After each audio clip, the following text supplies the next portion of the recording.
bacı bir er bölüştürə bilmədi. Problemsiz verilişinə xoş gəlmisiniz. O mənim olmalıdır ya da ki? Mənim olacaq. Oxu niyə yaz?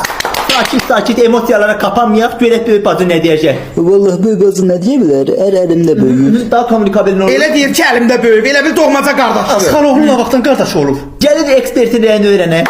Düşünürəm ki, bu genetik milkshake oxşayır, hər şey bir-birinə qarışıb. Aydındır. Musiqili pauza.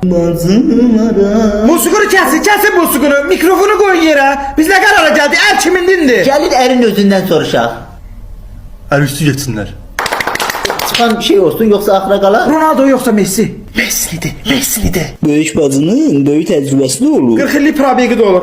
Kül tapana. Aparıcı qardaş, mən bunu sizə versəm, onun yerinə 2 dənə 20 yaşlı qız ya da onu 20 eləsək olar, onu mən sizə verim, biz dəyişək də. Amma qohum olsun. Beləliklə növbəti ailə qohumbazlıqdan əziyyət çəkir.